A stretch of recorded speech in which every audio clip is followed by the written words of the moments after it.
Kan tidak ada yang namanya visi misi Wapres, program Wapres.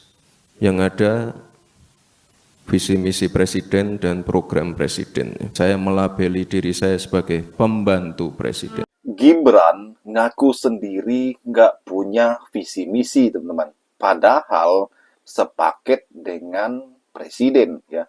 Presiden dan wakil presiden itu sepaket, ya, dipilih melalui pemilu. Bagaimana ceritanya? Yuk kita simak videonya. Kerja-kerja kita itu untuk mendukung Pak Presiden.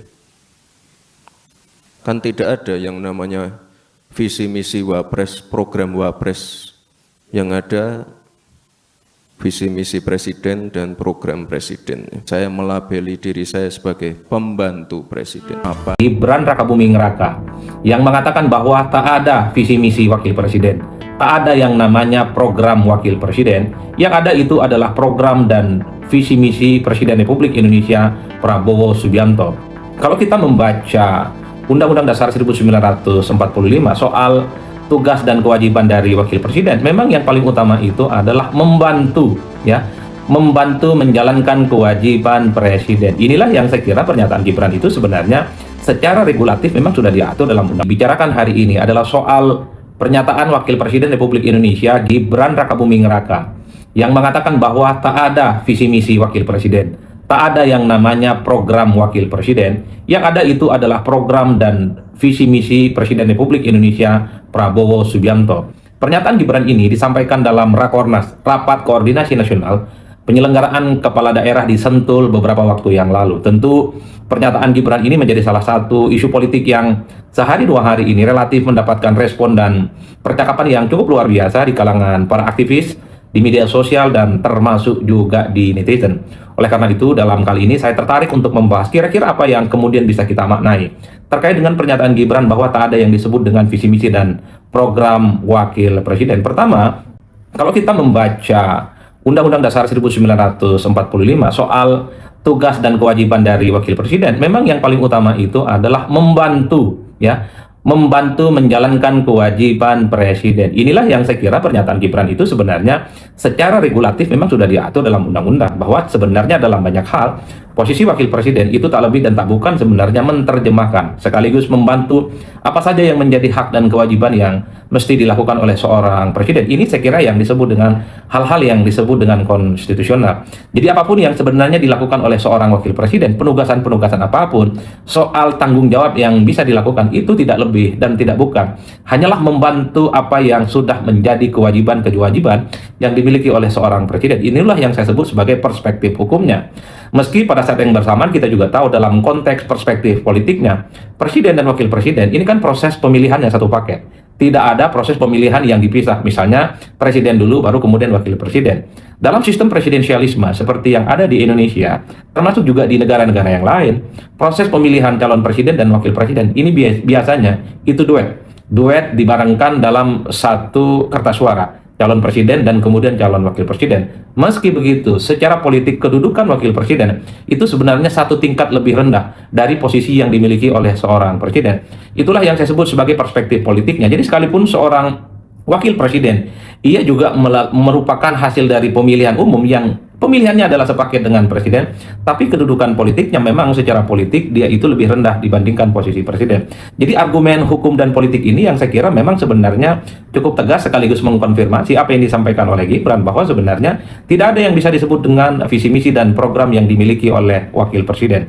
Jadi akselerasi semua hal yang dilakukan oleh wakil presiden itu sebenarnya tidak lebih dan tidak bukan hanya sebatas membantu apa yang menjadi kewajiban yang dimiliki oleh seorang presiden. Itu yang pertama. Yang kedua, ini tentu publik mengait-ngaitkan beberapa waktu yang lalu sesaat setelah dilantik sebagai wakil presiden Republik Indonesia, Gibran kan bikin program yang disebut dengan program Lapor Mas Wapres. Dalam banyak hal secara substantif, sekalipun ini adalah program-program yang dinilai populis, program-program yang dinilai down to earth, menyentuh bagaimana ingin menyerap aspirasi dan keinginan masyarakat, tapi program Lapor Mas Wapres itu kan terkesan ada kerjaan-kerjaan lain yang seakan-akan terpisah dari kerjaan dari seorang presiden. Wajar kalau dalam perkembangannya program Lapor Mas Wapres itu dianggap kontraproduktif karena dikhawatirkan ada sesuatu yang kemudian tidak connect dengan apa yang kemudian menjadi aspirasi dan kepentingan dari seorang presiden. Makanya kalau kita mengikuti perkembangan secara utuh, sebenarnya kenapa program Lapor Mas Wapres ini yang dulunya digembar-gemborkan, yang dulunya itu dianggap sebagai style yang dimiliki oleh seorang wakil presiden, Pak Gibran namanya, belakangan itu semakin meredup dan belakangan tidak pernah kedengaran misalnya suaranya. Publik menengarai ini adalah sebagai upaya untuk mengerem supaya tidak ada tafsir-tafsir, tidak ada praduga-praduga bahwa wakil presiden itu punya agenda dan kepentingan yang relatif terpisah dari agenda-agenda dan kinerja-kinerja yang dimiliki oleh seorang presiden.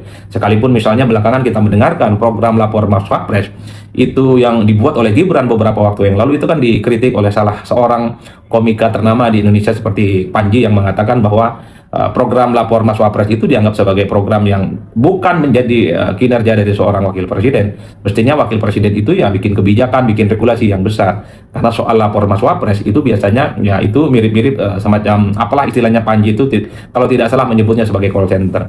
Tapi sekali lagi terkait dengan lapor Mas Wapres, kalau kita telisik satu persatu, belakangan kenapa tidak pernah kedengaran lagi? Ini sepertinya untuk menghindari adanya tafsir-tafsir dan tudingan-tudingan bahwa wakil presiden itu seolah-olah dan terkesan punya agenda kebijakan dan mungkin program kerja sendiri yang terpisah dari seorang presiden. Itu yang saya sebut sebagai program faktor yang kedua ya. Kenapa pernyataan Gibran itu mesti dimaknai bahwa segala apapun yang dilakukan oleh Gibran hari ini tak lebih dan tak bukan adalah sebagai upaya untuk membantu sekaligus mewujudkan apa saja yang sudah menjadi program dan visi misi dari seorang presiden. Bahkan kita beberapa waktu yang lalu sering mendengarkan ketika Gibran misalnya dikait-kaitkan ngantor di KN, dikait-kaitkan ngurus Indonesia bagian timur, ngurus Papua dan NTT, Gibran sepertinya secara terbuka selalu mengatakan kalau itu ditugaskan oleh presiden, kalau itu adalah perintah dari presiden, kalau itu adalah petunjuk dari presiden, itu akan dilakukan. Mau berkantor di KN, kemudian fokus ngurus misalnya bagaimana recovery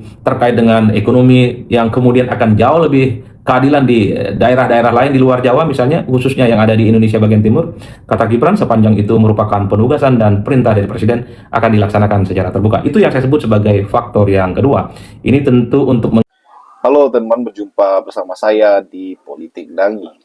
Ini menarik untuk kita bahas bagaimana Gibran mengaku tidak punya visi misi, yang ada hanyalah visi misi presiden, teman-teman. Ya, apa yang disampaikan oleh Bung Adi Praitno ini memang luar biasa ya, penjelasannya beliau.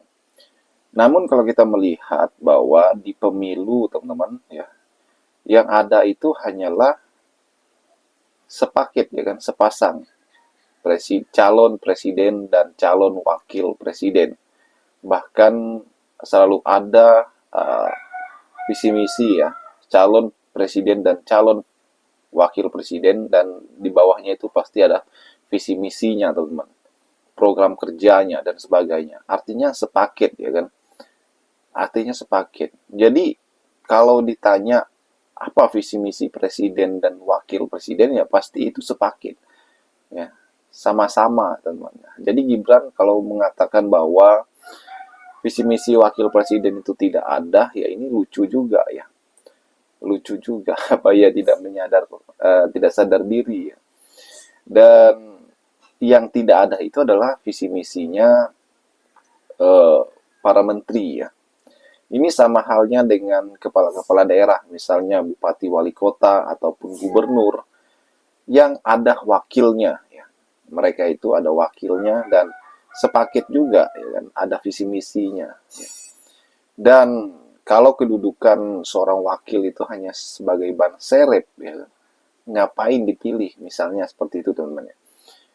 Buang-buang anggaran, biaya operasional, gaji dan sebagainya besar, ya. Dan makanya bukan hanya sekedar pembantu sebenarnya ya. Kalau kita mau, tapi orang kedua yang mempunyai kebijakan ya, selain dari misalnya presiden ataupun bupati ataupun wali kota ataupun gubernur ya. Ya apa yang disampaikan Adi Praitno mengatakan ya, bahkan saya teringat dengan apa yang disampaikan oleh Ferry Amsari ya, terkait dengan kedudukan seorang wakil.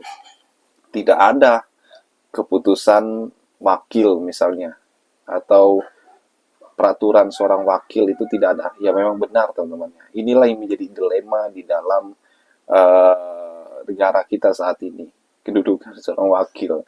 Tidak ada keputusan seorang wakil ya, Misalnya keputusan wakil presiden tentang ini gitu, nggak ada teman-teman. Atau keputusan wakil gubernur tentang ini, nggak ada. Dan ini menjadi polemik sampai hari ini, menjadi perdebatan teman-teman.